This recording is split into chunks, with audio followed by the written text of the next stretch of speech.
میرے عزیز ساتھیوں، آج ہم دنیا کے اندر دیکھتے ہیں کہ ایک انسان اللہ تبارک و تعالیٰ کی عبادت سے روگردانی کرتا ہے، اللہ تبارک و تعالیٰ کی ذکر سے روگردانی کرتا ہے، اللہ تبارک و تعالیٰ کی عبادت سے اعراض کرتا ہے۔ اور یہاں پر 10 منٹ ہو جائے گا، میں اپنے تقریر کو ختم کروں گا انشاءاللہ۔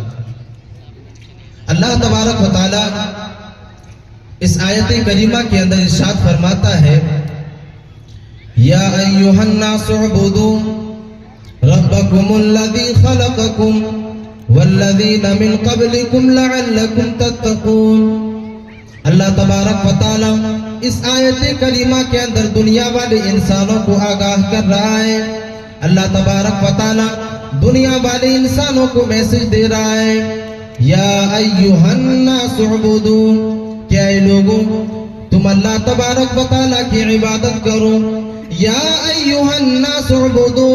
ربکم الذی خلقکم، اے لوگوں تم اپنے رب کی عبادت کرو جس رب نے تمہیں پیدا کیا ہے، جس رب نے تمہیں اس دنیا کے اندر پیدا کیا ہے، جس رب نے تمہیں اس دنیا کے اندر عدم سے وجود بخشا ہے۔ میرے عزیز ساتھیوں، اس آیت کریمہ کے اندر غور و فکر کریں،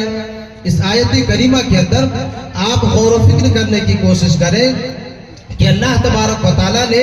انسانوں کو سب سے پہلے عبادت کا حکم دیا کہ تم اپنے رب کی عبادت کرو، کیونکہ اللہ تبارک و تعالیٰ نے ہی تمہیں اس دنیا کے اندر پیدا کیا ہے۔ اب یہی چیز دنیا کے اندر جتنے بھی دھرم ہے ان کی دھارمک گرنتھوں کا آپ جائزہ لے لیں، دھارمک کتابوں کا مطالعہ کر لیں، آپ کو یہ جملہ ان کتابوں کے اندر نہیں ملے گی کہ اے انسانوں میں نے تمہیں پیدا کیا ہے اس لیے تم میری عبادت کرو۔ لیکن اللہ تبارک و تعالیٰ نے انسانوں کو پیدا کیا اور اللہ تبارک و تعالیٰ نے بے بانگ دوہری اعلان کیا کہ اے انسانوں، اے دنیا کے اندر زندگی گزارنے والے لوگوں، ہم نے تمہیں پیدا کیا ہے اس لیے تم میری عبادت کرو۔ اللہ تبارک و تعالیٰ اس آیت کریمہ کے آگے بیان فرما رہا ہے، یا ایھا الناس اعبدوا ربکم الذی خلقکم والذین من قبلکم، اے لوگوں تم اس لیے بھی میری عبادت کرو کیونکہ میں نے تمہیں اس دنیا کے اندر پیدا کیا ہے اور تم سے پہلے لوگوں کو بھی پیدا کیا تھا، تمہارے آباء و اجداد کو بھی اس دنیا کے اندر ہم نے پیدا کیا ہے۔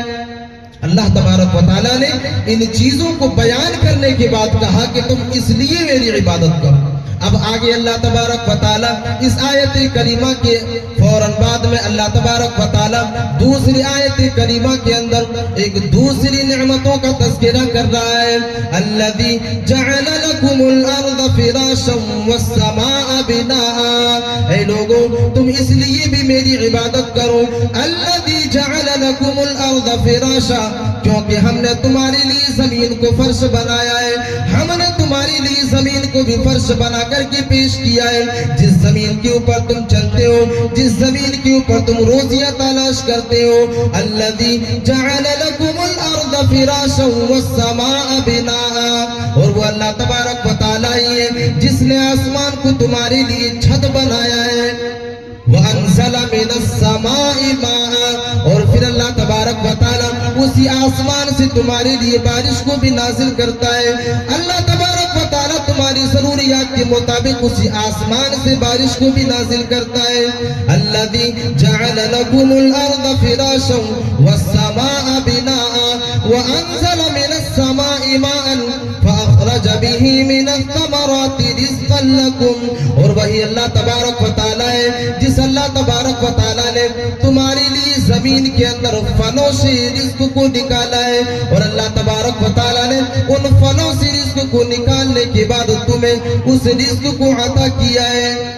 اللہ تبارک و تعالیٰ نے عبادت کا حکم دیا تو ان تمام کے تمام چیزوں کا تذکرہ کر دیا کہ یہ چیزیں میں نے تمہیں عطا کیا ہے، تب اللہ تبارک و تعالیٰ نے کہا کہ تم اس لیے میری عبادت کرو۔ میرے عزیز ساتھیوں، آج ہم دنیا کے اندر دیکھتے ہیں کہ ایک انسان اللہ تبارک و تعالیٰ کی عبادت سے روگردانی کرتا ہے، اللہ تبارک و تعالیٰ کی ذکر سے روگردانی کرتا ہے، اللہ تبارک و تعالیٰ کی عبادت سے اعراض کرتا ہے اور اللہ تبارک و تعالیٰ کے سامنے سجدہ کرنے سے انکار کر دیتا ہے۔ میرے عزیز ساتھیوں، اللہ تبارک و تعالیٰ نے اسی قرآن مجید کے اندر ہم سے پہلے قومیں جو اس دنیا کے اندر اپنی زندگی کو گزارا کرتے تھے، اللہ تبارک و تعالیٰ نے ان قوموں کا تذکرہ اسی قرآن مجید کے اندر کیا ہے کہ ان لوگوں نے جب اللہ تبارک و تعالیٰ کی ذکر سے اعراض کیا، جب ان لوگوں نے اللہ تبارک و تعالیٰ کی وحدانیت کی گواہی دینے سے انکار کر دیا، جب ان لوگوں نے اللہ تبارک و تعالیٰ کو اپنا رب ماننے سے انکار کر دیا، اپنے نبیوں کی باتوں کو ماننے سے انکار کر دیا، تو اللہ تبارک و تعالیٰ نے ان لوگوں کے اوپر عذاب کو مسلط کیا۔ اللہ تبارک و تعالیٰ نے ان لوگوں کے اوپر عذاب کے کوڑے کو برسایا ہے۔ میرے عزیز ساتھیوں، آج ہم خود اپنے ہندوستان کا مشاہدہ کر لیں، آج ہم اپنے ممالک کا مشاہدہ کر لیں اور بیرونی ممالک کا بھی آپ مشاہدہ کر لیں، آپ کو کوئی ایسا ملک نہیں ملے گا کہ جہاں پر وہ لوگ جو ہے آسمانی عذاب یا پھر آسمانی عذاب یعنی نیچر کی جو عذاب ہے اس سے دو چار نہیں ہے۔ آپ دنیا کے اندر جتنے بھی ممالک ہیں آپ ان کا جائزہ لے لیں، دورہ کر لیں اور اس کا مشاہدہ کر لیں، کوئی بھی ممالک باقی نہیں ہے کہ جہاں پر کوئی وبا نہ پھیلی ہو، جہاں پر کوئی فتنہ برپا نہ ہو۔ میرے عزیز ساتھیوں، اگر اس آیت کریمہ کے تناظر میں دیکھا جائے کہ اللہ تبارک و تعالیٰ نے کہا وَاعْبُدُوا اللَّهَ وَلَا تُشْرِكُوا بِهِ شَيْئًا، اللہ تبارک و تعالیٰ نے کہا کہ تم اسی اللہ تبارک و تعالیٰ کی عبادت کرو جس اللہ تبارک و تعالیٰ نے تمہیں پیدا کیا اور اس کے ساتھ کسی کو شریک نہ ٹھہراؤ۔ اگر ایک انسان اللہ تبارک و تعالیٰ کی ربوبیت کے ساتھ کسی کو شریک کرتا ہے، اس کی الوہیت میں کسی کو شریک کرتا ہے، تو یہ بات طے ہے کہ اللہ تبارک و تعالیٰ اس کے اوپر عذاب کے کوڑے کو بھی برسائے گا، اللہ تبارک و تعالیٰ اس کے اوپر عذاب کو بھی مسلط کرے گا۔ میرے عزیز ساتھیوں، اللہ تبارک و تعالیٰ نے اسی قرآن مجید کے اندر پہلے قوموں کا تذکرہ کیا جس کے اندر اللہ تبارک و تعالیٰ نے اشارہ کر دیا أَلَمْ تَرَ كَيْفَ فَعَلَ رَبُّكَ بِعَادٍ، اللہ تبارک و تعالیٰ نے اسی قرآن مجید کے اندر قوم عاد کا تذکرہ کر دیا ہے۔ یہ وہ قوم تھی جس قوم نے اللہ تبارک و تعالیٰ کی وحدانیت کی گواہی دینے سے انکار کر دیا، اپنے نبی کی باتوں کو ماننے سے انکار کر دیا۔ اللہ تبارک و تعالیٰ اپنے آخری نبی جناب محمد رسول اللہ صلی اللہ علیہ وسلم سے ارشاد فرما رہے ہیں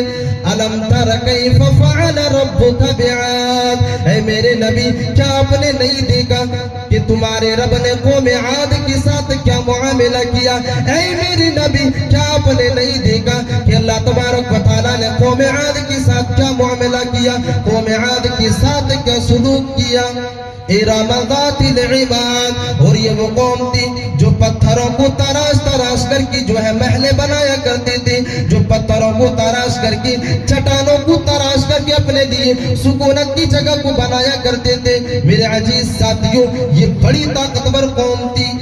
یہ بڑی طاقتور قوم تھی، اور اللہ تبارک و تعالیٰ نے اس کا بھی تذکرہ کر دیا کہ ہم نے جس طرح طاقتور قوم عاد کو بنایا تھا، دنیا کے اندر ہم نے ایسی بستی پیدا نہیں کی کہ ہم نے ایسی طاقت اسے عطا کیا، لیکن نتیجہ کیا ہوا؟ اللہ تبارک و تعالیٰ نے اسی قوم عاد کی طرف حضرت ہود علیہ السلام کو نبی بنا کر کے بھیجتا ہے۔ اللہ تبارک و تعالیٰ اس کا تذکرہ بھی قرآن مجید کے اندر کر رہا ہے۔ وَإِلَىٰ عَادٍ أَخَاهُمْ هُودًا قَالَ يَا قَوْمِ اعْبُدُوا اللَّهَ مَا لَكُم مِّنْ إِلَٰهٍ غَيْرُهُ، اللہ تبارک و تعالیٰ کے حکم سے حضرت ہود علیہ السلام اپنے قوم کے درمیان میں جاتے ہیں اور ان لوگوں سے کہتے ہیں کہ اے میرے قوم کے لوگوں، اللہ تبارک و تعالیٰ نے مجھے نبی بنا کر کے بھیجا ہے، تم اسی اللہ تبارک و تعالیٰ کی عبادت کرو اور اس رب کائنات کے ساتھ کسی کو شریک اور ساجی نہ بناؤ، کسی کو پارٹنر نہ بناؤ، تم اسی اللہ تبارک و تعالیٰ کے سامنے اپنے سر کو جھکاؤ اور اس کے ساتھ کسی کو شریک اور ساجی نہ بناؤ۔ جب حضرت ہود علیہ السلام نے اپنے قوم والوں کے سامنے اس جو ہے دعوت کو پیش کیا تو ان لوگوں نے ماننے سے انکار کر دیا. نتیجہ یہ ہوا کہ اللہ تبارک و تعالیٰ نے ان لوگوں کے اوپر عذاب کو مسلط کیا, عذاب کے کوڑے کو برسایا, جس کا تذکرہ 29ویں پارے کے اندر اللہ رب العالمین نے کیا. وَأَمَّا عَادٌ فَأُهْلِكُوا بِرِيحٍ صَرْصَرٍ عَاتِيَةٍ سَخَّرَهَا عَلَيْهِمْ 7 لَيَالٍ و8 أَيَّامٍ. اللہ تبارک و تعالیٰ نے جب ان لوگوں کے اوپر تیز تند ہواؤں کے ذریعہ ان کو تباہ و برباد کیا, 7 رات اور 8 دن تک اللہ تبارک و تعالیٰ نے ان لوگوں کے اوپر عذاب کو مسلط کیا. كأنهم أعجاز نخل خاوية. وہ قوم جو اپنے آپ کو من اشد منا قوة, اپنے آپ کے اوپر تکبر کیا کرتے تھے کہ ہم سے بڑا طاقتور تو کوئی اس دنیا کے اندر نہیں ہے, لیکن جب اللہ نے عذاب مسلط کیا تو کھجور کے سڑے ہوئے ترے کی طرح زمین کے اوپر پڑے رہے, ان کی لاشیں زمین کے اندر پڑی کی پڑی رہ گئی. میرے عزیز ساتھیوں, آج یہی نتیجہ امریکہ کے اندر موجود ہے. آج یہی عذاب کی لاٹھی اللہ تبارک و تعالیٰ نے امریکہ کے اوپر برسایا. میرے عزیز ساتھیوں, جب ایک قوم اپنے آپ پر مغرور اور غرور کرتا ہے, تکبر کرتا ہے, تو اللہ تبارک و تعالیٰ اسی طرح اسے عذاب کا مزہ چکھاتا ہے اور اسے پاور کراتا ہے کہ تم سے بڑا طاقتور کوئی ہے جو تمہیں نست و نابود کر سکتا ہے, تمہیں اس دنیا کی صفحہ ہستی سے مٹا سکتا ہے, اور وہ رب کائنات ہے. میرے عزیز ساتھیوں, میرا وقت ہو چکا ہے. اخیر میں اللہ سے دعا کرتا ہوں کہ پروردگار عالم کئی ہوئی باتوں پر مجھے پھر سننے والے تمام سامعین کا عمل کرنے کی توفیق عطا فرمائے. آمین والسلام علیکم. شکراً, جزاک اللہ. اب آئیے اپنے برادر عزیز فضیلت الشیخ مولانا محی الدین محمدی صاحب حفظہ اللہ, نائب ناظم المرکز الاسلامی للتعلیم و تربیہ ناروڈی جامتاڑا, جو ہمارے برادر عزیز ہیں اور جہاں بھی جاتے ہیں پروگرام میں ساتھ میں جاتے ہیں. آج ان کو آرام ہے, لیکن آج میرے سر میں بولو درد سر ہے نا, بہت لوڈ زیادہ ہے. آپ کا بھی وقت ہے میرے بھائی 10 منٹ.